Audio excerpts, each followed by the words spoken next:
How's it going, Cadet Sharif, first squad leader from Charger Company, 1st Platoon. And guys, we're going to be doing our mission today. So starting off with the company level operation, what we have here is all the other platoons. So 3rd Platoon is going to be at Objective Ghost. 2nd Platoon is going to be getting Objective Reaper. Us, we're down here at Objective Phantom, 1st Platoon. Is that Charger Company 1-5 Infantry disrupts enemy forces in AO Ronin no later than 30/2200 August 24 in order to deny enemy influence on the battalion AO. Over here is our task organization. So as squad leader, I'll be on top, and we have Alpha Team Leader and Bravo Team Leader. So Alpha Team Leader, you're going to be the supporting effort today, and you're going to be providing a support by fire in order to enable Bravo Team to do the mission. So you're going to use the 249 and the M320 grenade launcher to help provide that support by fire to make so that they can perform their task of destroying, so with the purpose of disrupting enemy recon that's occurring inside Objective Phantom. Now we have a special guest with us, obviously, in our squad today, and that's going to be Weapons Team, and they're going to help us with the support by fire over here. And then they have the M240 and the Jav with them, so hopefully we can get a lot of big booms going on. All right, guys, so let's get oriented in our location. So we are in AO Ronin over here. So we are bounded by the 37th Northing on top, and then at the bottom, it's the 31st Northing at the bottom, and then on the east, it's the 17th Easting, and on the west, it's going to be the 10th Easting. So another way to think of it is that our trace is going to be this mountain range over here, this mountain ridge, and then the river. So we're going to be in between the river and the mountain range, and that's going to be our area of operations. So talking about the enemy assets in this area, we're going to be really focused on making sure we stay concealed, because the enemy has a platoon of Z-10 ATK helicopters which can respond in 10 minutes. Another thing they have is a battery of PL-66 152mm howitzers. So as a squad together, guys, we want to make sure that we're avoiding any sight, because then the artillery can come raining down on us, and it takes 10 minutes for the response time to happen. They also have one motorized platoon as reinforcements at UF 08452547, and if they see us advance along their main supply route, they're going to respond within 40 minutes. Now, we also suspect that they do have ADA assets in the form of HQ-16s, and if they see any aerial assets or company-sized elements, within 10 minutes, we're going to be hit with significant ADA assets. So the key, guys, is we want to make sure that we're under concealment and under cover so that none of these forces can attack us.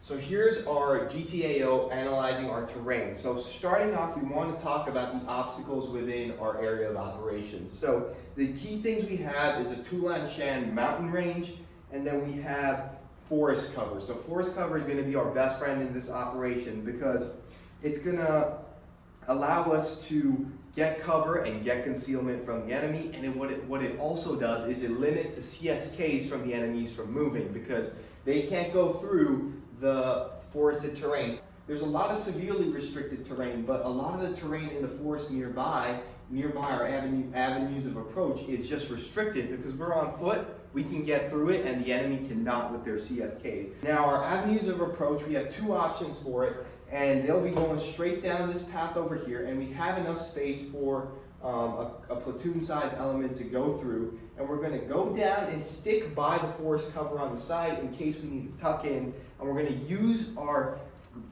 dismounted infantry aspect to an advantage so that we are not seen and that we're undercover at all times.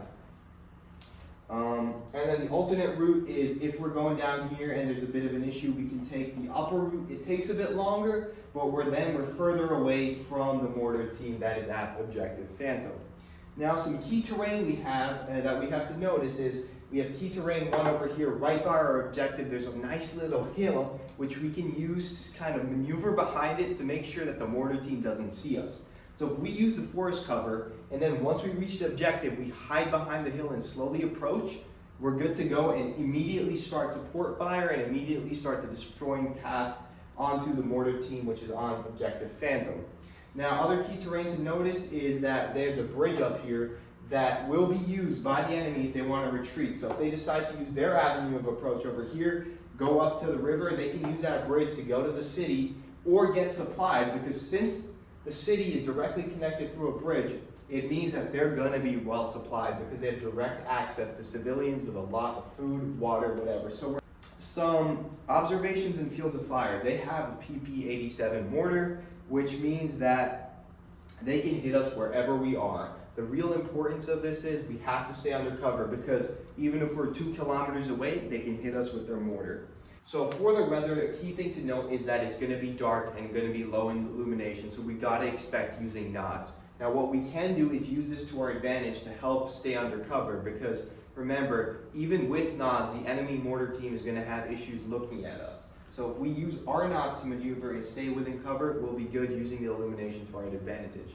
Now it's also going to be very, very humid, very hot, and there's going to be cloud cover, so we have to dress appropriately, make sure we're staying hydrated, because we don't want any hindrances when we're getting close to the enemy. So here we have our enemy company level analysis. So you can see over here how we have the enemy has 80A assets disrupting, and then they have another platoon up here, first platoon, working in that AO, and then another 80A asset down here. We're going to be focusing on this mortar team down here.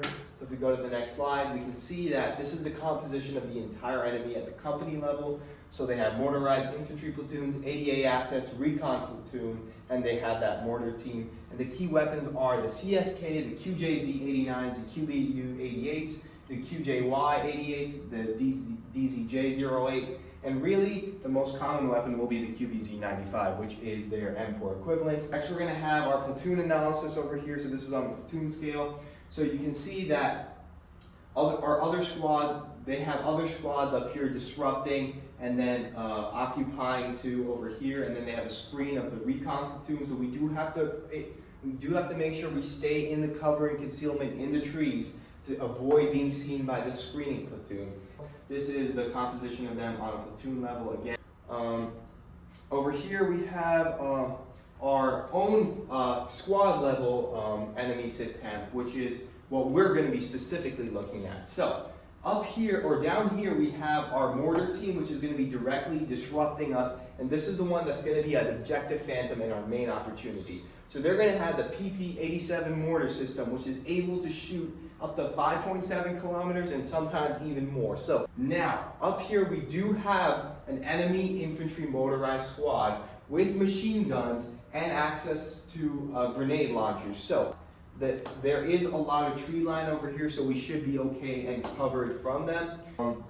The high value targets will be taking out the mortars, because if we can take them out, we are at no risk of getting hit in the head from the top. Now the high price targets are going to be the squad leaders, so we don't yet know exactly who's at the mortar team. We still have to find that out, but we're assuming there's going to be a squad leader or assistant squad leader, so they're going to be our high price target.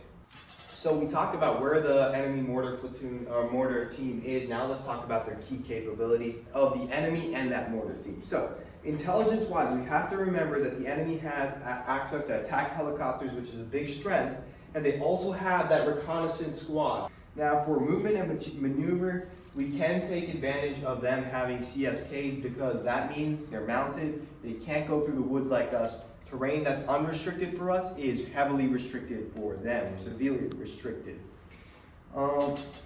Fires, they have access to that PP-87 motors and 80A assets, as well as a battery of 152 millimeter howitzer missiles.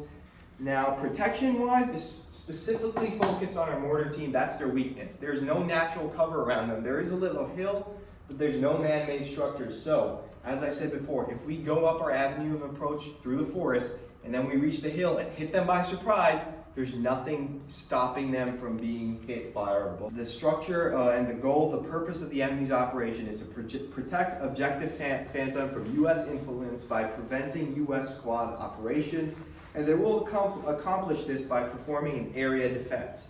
Now, the decisive action for the enemy is early detection of one of us squad members. Remember, howitzers, helicopters, mortars, they can hit us from kilometers away.